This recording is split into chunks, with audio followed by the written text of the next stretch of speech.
Welcome. My name is Gia Marone, president of Women Grow, and welcome to our first Lunch and Learn. Yes, we're trying something new this summer, and hopefully, you, our viewers and listeners, will get a lot of information. To kick off our first Lunch and Learn, we have an incredible guest with us today.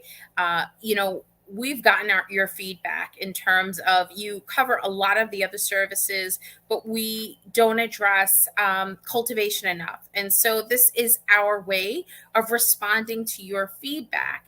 And so it is my honor today to bring to you our guest, Miranda Brumberg. Miranda is the founder and CEO of Hudson Valley Herbals, a woman run company that strives to be sustainable and equitable while offering sun-grown cannabis and crafting high-quality, balanced products made to fit into your lifestyle with ease. Now, let me tell you, this conversation has been in the making for a while. We met Miranda a while ago, and we've been talking to her about outdoor grow. I know that a lot of people out there are, considering home grow. A lot of folks who are on the East Coast have been watching what people on the West Coast are doing, and they wonder, are we able to do it here? And then we met Miranda, who said, yes, you can do that here. And I can tell you why, because I was doing it on the West Coast, and now I'm here on the East Coast, really looking to make a footprint, but I've been doing this for a while, and I'd love to be able to speak to your community. And so it is my honor to bring to you Miranda Bromberg. Hi, Gia. Hi, everyone. I'm Hey, so excited to be here. I am so excited that you are here with us. We've been trying to do this for the past few months now, but I think what's better than today, right? And now during the summer to have this conversation and be able to really talk about what we've been talking about behind the scenes, which is outdoor growing. Yep. I mean, when you think about what folks are doing in much warmer climates and on the West Coast, and we look at the climate temperatures here on the East Coast, many people don't believe it's possible. And then we met you and you told us, oh, absolutely. And let me tell you why. And all of that information, I was like, hold it, hold it. We need to get this. We need to get this on video. And you agreed to our request to bring you on live today, as well as doing something in August and hopefully in September in person. So we look forward to that. But Miranda, I want to kick this off by asking for our first guest for our lunch and learn. You are pretty new on the East Coast, and you were involved on the West Coast cannabis scene. In terms of outdoor cultivation, what were you doing there on the West Coast? So I ended up on the West Coast. I'm actually originally from New York, so I'm a East Coaster, born in New York, raised in New York. But I ended up on the West Coast traveling, and I had a bunch of friends who had moved from Rhode Island to Oregon to start medical farms because Oregon had one of the most lax medical programs where you could grow up to 96 Mhm, plants mhm, as a caregiver for patients. mhm. So these are huge plants. They're like, 10 to 20-foot plants, Wow. really big operations. So I had some friends out there and I worked on their farms. Um, I started at the beginning of the season, so when they were just planting seeds and kind of followed the plant until sale to the dispensaries. So I did trimming, I did harvesting, I did drying, um, I did processing, I did ran the whole gamut and went to multiple different farms. So I really had the kind of the full experience and got to see how the plant goes through its full cycle, which was great. Mhm. And I ended up at the last place I worked at. I worked as like a chef, and I also helped um, the growers with the processing and drying process, Mm. and trimming and getting ready for sale. So kind of everything. Yeah, no, you have. And so, that's really interesting. So coming from New York, Yeah. you go to the West Coast. Now, had you had an interest in cannabis before that, or how did that decision come about? I always had a personal interest in cannabis as a medicinal plant, and I have always loved cannabis. But I love gardening, love farming. Saw my mom gardening growing up. Always had like a beautiful garden that we could harvest from, and I kind of just fell into it when I went to the West Coast. I was living in a van for a year after college and just traveling around. And one of the things that people did to make money was go work on medical farms. So I was like, let's go do that. So I kind of fell into it. But when I went out there, I realized, oh, like this is possible to happen on the East Coast in New York. And that just kind of seeded the idea in my mind for when I came back to New York. So you mentioned, being taught how to trim and really watching the full process. Yeah. Can you walk us through what that's like? Because I'm taking into consideration there are people, and I've already seen a comment come up that people are excited about this segment because there are many who are not familiar with the true seed to sale process. Yeah. Are you literally putting seed, like not like fix physically, but are you putting seeds in the ground? What's that process like? Yeah, so you can start your plants from seed. You can buy feminized seeds, which are seeds that are guaranteed to be female plants, so the flowering plant. And you can plant those right in the ground and start, especially out in the West Coast because it's warm for such a long season. On the East Coast, I think it's better to start your seeds inside, let your plants, get to a good size before you put them outdoors. But you can also start, there's plenty of farms on the East Coast that start their plants from seed. And you can also start your plants from clones. So you can buy miniature, smaller plants that are clones of a mother plant that are female plants that are going to flower into the strain that you want. So there are multiple ways that you can start a plant, but seed is definitely a viable way to start your grow if you want to do home grow or you want to have a full scale farm. I'm glad you said that because I was going to ask you, is that the same in terms of home grow? So you can follow the same process. Totally. Yes. Yep. And so there you are putting seeds in the ground. Mm-hmm. Then how long is that process? How long are you watching? Are you trimming? Are you caring along the way? Yes. So 4 to 8 weeks, typically, depending on your strain, will be the veg state of the plant. So that's when it's not budding, not producing any flower, but it's growing, getting big, getting to the size that you want it to get to. So if you want to have outdoor plants, you probably want to beef them up a little bit, let them get hardier and bigger so that they won't be as susceptible to pests and other things. So you can start that process indoors. They need 13 hours of light a day. So summer season works well because you'll have 13 hours of light every day. You can start them outside as well. And the plant actually naturally will switch to the flowering stage when you get to the end of June because the days start shortening again. So your plant knows that it's getting towards fall and the plant starts flowering. And during both those stages, the veg and the flowering stage, you want to be trimming excess leaves. You want to be pruning. You want to take care of your plant because the more that you prune, the larger leaves that you take off that aren't producing flowers or buds will help you get bigger buds and more yield from the plant. Oh, wow. Yeah. I just learned something new. I did not know that. Yeah. And so you're on the West Coast and you're working on these farms and they're teaching you how to do this in real time, which I find it fascinating that you lived in a van and that you were making money by working on these farms. Yeah. I learned something new about you every time. Yeah. I love that. So they're teaching you about trimming. Yeah. And so then what happens once they've reached their full mature state? So once they reach the full mature state where you're going to harvest the plants, you cut the plants down to their stalks. So you cut off the big pieces, and that's where the trimming process begins, where you take off all the larger leaves, you take off all the smaller, closer to the bud leaves, and then typically bud is hand trimmed by trimmers, teams of people who come and trim this product. It's normally pre-trimmed a little bit before you dry it so that you don't have all this excess leaf when you're drying it. And a lot of places that I worked, you can do it in multiple different ways. Hung their whole plants to dry or sections of the plants. They hung them up on strings essentially to dry out because they need to dry out and cure. That's a 1 to 2 week process depending on humidity levels. You can use dehumidifiers to help with that process. It really just depends about the humidity level where you are living.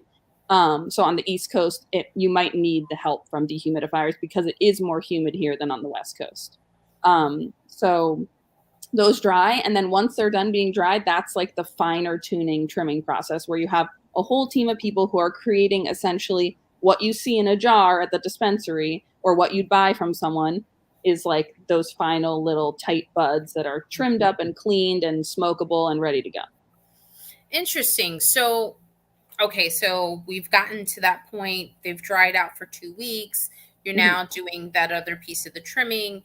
And Yeah. then you also mentioned that you worked with the processing piece. Yes.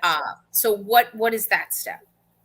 So if you're processing for flour, it's obviously just the trimming and breaking it down. But if you're processing to create oil, there's multiple ways that you can make an oil product or an edible product. I've seen it done several ways. Fresh frozen is one way, which is you freeze the plant and then you shake the trichomes and all the THC off of the plant itself. So you You have the said plant. shake. Yeah, so it goes into this kind of like giant dryer kind of thing. It's not a dryer, but it shakes it around. So the plant is like moving around and all the crystals fall off. And that is then taken and pressed into a final product, which is like a hash or an oil. And that's smokable and also you can use it for edibles. There's also ethanol. You can use that. That's a different extraction method. I've never personally done that. That's like a more like a laboratory process because it can be more dangerous. But for personal use, if you were growing at home, fresh frozen, or even just making hash from or using a hydraulic press or something like that is an effective way to create a secondary product from your flour if you want to have hash or something like that. Sounds like the most amazing science project. Yes. It does, right? Yeah. And just even listening to you describe it, this is all science, right? This is all things that anyone would learn if they were sitting in a classroom. Totally. So, given the process that you learned, how many years were you doing this? How long were you doing this on the West Coast? I was only out on the West Coast for a year, and then I came back to New York. And once I came back to New York, we started working on our cannabis business, waiting for the legislation to come out. And I've been learning more about it since then. I visited other farms. I met some people in the industry, some legacy growers.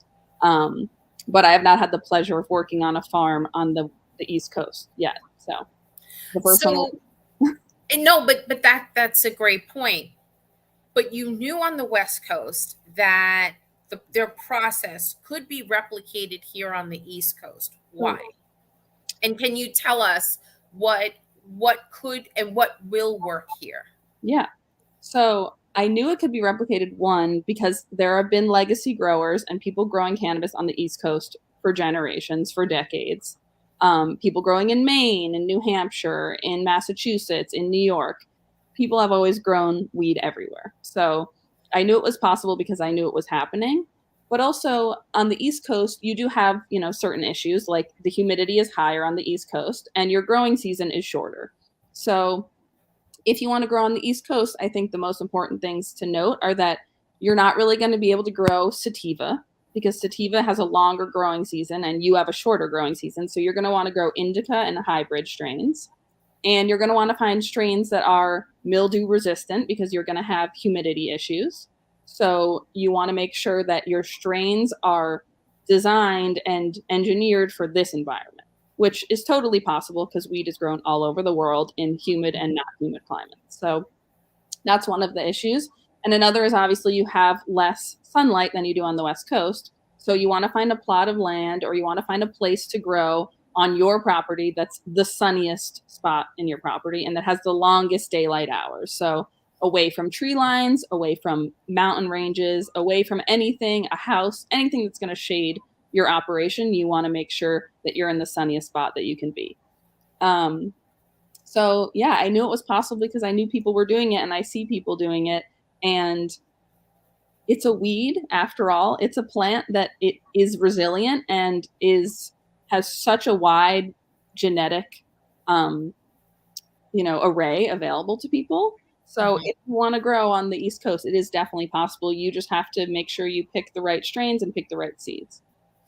And you mentioned that indica Mhm. is best for this coast. And what strains typically can we get from indica? There's a lot of strains. I mean, you can also do hybrids. Mhm. So you can do pretty much most of the weed that we smoke now, unless it's specifically noted as being an indica or sativa, leans one way or the other, but is a hybrid strain. So people have been growing sour diesel on the East Coast forever. You can grow Blue Dream. You can grow tons of popular strains, any really diesel strain that people like. And lots of specialty strains. There's so many seed purveyors now. There's so many people who sell feminized seeds. You can have access to all of the strains that you like or know. You just have to check, what kind of strain they are, what type of environment they fare best in. But those are a few of the strains that do well on the East Coast. So, given that you've had the experience on the West Coast, you're familiar with the East Coast because you're from the East Coast, you've watched your own family even be gardeners, Mhm. there I've learned through the process that there are certain types of soil that you want to be mindful of, right? And so when looking at land, right? Because I'm sure there are people that are watching saying, okay, this is interesting. And I'm either looking to home grow or I am looking to apply for a cultivation license. Yes. And what kind of land should I be looking at? What should my soil have? And the types of seeds, which we already talked about. It's these types of tips that I hope you can offer our viewership as they're exploring this, because whether if you're looking to be a licensed grower or even a Mhm. home grower, it's still an understanding of this process. Yes, definitely. Um, I'd say a few tips that I have if you're looking at land, especially if you want to grow in the ground and soil. Um, you can get your soil tested. It's very cheap and easy to do. There's tons of labs that do it in New York State. So you definitely want to send that in because you can see if someone has used any pesticides or anything in that soil before. But also you want to make sure that your soil is well draining because cannabis doesn't like to have wet feet, doesn't want to sit in water. Um, and you want to be able to feed and water your plants pretty much every day because that will help them get larger and bigger and produce bigger buds. So you want to make sure your soil is well draining. And any simple, test, you can do that, but you can also feel the soil, feel how it is in your hands. It's okay if it's a little rocky. You don't want it to be super heavy clay. You don't want it to be anything that's going to hold and sop onto water, Mhm. because cannabis doesn't like that. And as far as land, flat, hilly, totally fine. You just want to make sure that you have a large sunny plot. You don't want to be here and, hiding out in the woods and getting shade cover on your plants. You don't want to be too close to any mountain ranges or anything like that. And you want to make sure that you have some breeze, some, air movement because your plants aren't going to want to be stagnant, especially in a more humid climate. You want to make sure that there's a little breeze for your plants. They'll appreciate it. You'll get better quality flower from your plants if they have that type of environment. But weed is pretty resilient. Cannabis is pretty resilient. So as long as you test your soil and you make sure you have access to water and sun, your plants can do pretty well home grow or a large scale grow. So, when I think about the West Coast, everyone immediately thinks, that it's hot all the time, but it has its temperature changes. It goes through seasonal changes. So, much like the East Coast, where I believe, not I believe, we really go through the four seasons, Yeah. right? But on the West Coast, at least, I'd say of the four seasons, there's three of them that I truly like. Not Yes. everyone's going to get snow there, but um, there are temperature drops. So can cannabis sustain cold weather? Cannabis can sustain some cool weather. Into October, you're probably good. you can harvest late in the season, which is great. You can get 2 seasons, a spring and summer season, outdoors. Once it frosts, cannabis doesn't like being frozen, so you don't want your plants to freeze. If you harvest before first frost, you're good. Totally fine to be growing outdoors in fall. I think that's really the only season that the West Coast doesn't get is like, the freezing cold temperatures of the winter. But you can grow in greenhouses in the winter. You can stretch your season out by having hoop houses or greenhouses, whatever is, accessible and affordable to you. You can definitely stretch the season on the East Coast to be at least a 3-season grow operation. And so when you say that, meaning you're putting seeds in the ground by when?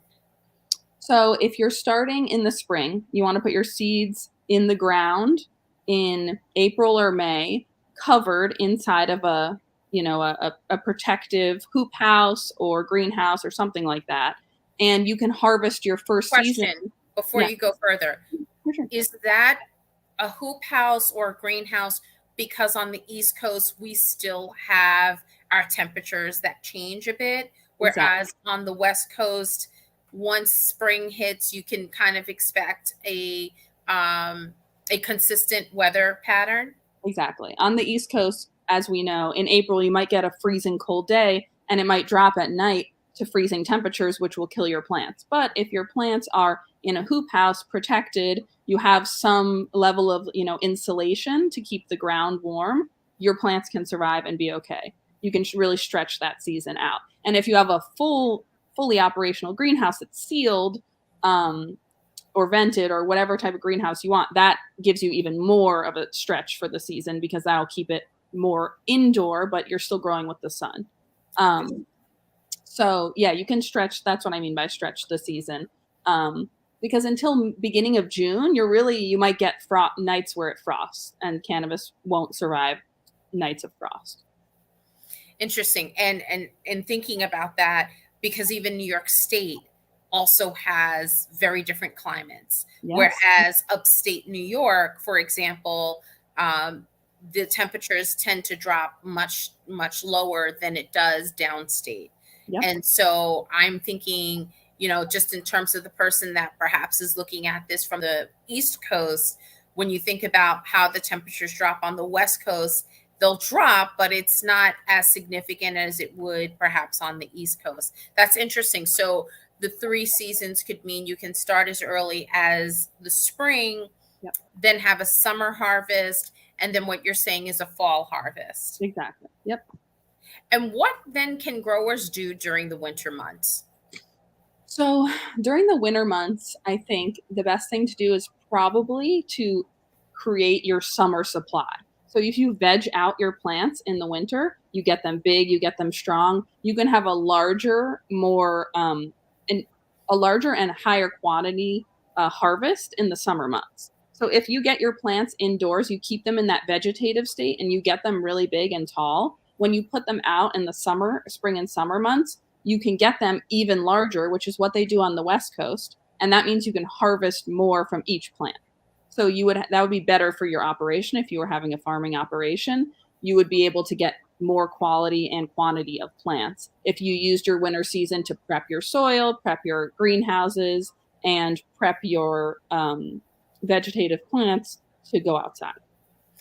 And so we know that you have your land you have your farm in Hudson Valley. Yep. Why did you choose your location, given that, and I'm asking you this because you had the West Coast experience, because you worked at different farms. I'm sure you came back with, okay, I learned what I learned. I know what I know now. Going back to the East Coast, I'm going to look for blah. Yep. Did that have any, any input in terms of your decision of your farm? Yeah, so when we were looking at farms, we knew we wanted to find land that was already farmland because we didn't want to clear trees out of the way to grow plants. That didn't feel right to us. So we wanted to find existing farmland. We live in an agricultural community where we have our home is actually the same town where we have our farm. So we love this area. We saw that it was naturally an agricultural area and that agricultural businesses here were struggling in a way that I saw on the West Coast too. And cannabis on the West Coast helped so many agricultural communities be able to grow not only cannabis, but continue to grow their vegetable operations and their grain operations and whatever else they were doing could be supported by their cannabis business. I So, need you to say that part yet again. What did cannabis do, Miranda, for the communities in California that you believe could help communities here on the East Coast? I mean, especially in New York, where we have so many agricultural communities, cannabis helped people sustain their family farms that they'd had for generations that were struggling. And that can happen here too. I've seen it happen. It's already happening with the conditional hemp licenses. And it can be a way for you to provide food for your communities while also making money and having a successful business as you grow cannabis. So we wanted to make sure we could find a farm that was large enough for us to grow vegetables and fruits and have an orchard and also have our full cannabis operation to support each other. Um, so the Hudson Valley is a natural place for that. There's a lot of beautiful properties here. We selected ours because of the soil, because of the sun, and also because of the beauty of the space. And I'm glad you said that, right? Because there are so many other beautiful places, of course, to farm. I mean, there's a huge farming community in New York State. Yep. And of course, in New Jersey and other parts. I know we're focused on New York because you're based in New York, but the fact that you chose Hudson Valley in a farming community is great. And just given what you know and what you've learned about that community, and I love the fact that you live within the community that you farm. Um, do you think that it's more challenging um, to cultivate the further upstate you go? Yeah, so I think it's important to look at, you can look online at kind of these maps of the temperature variations and what growing zone you're in.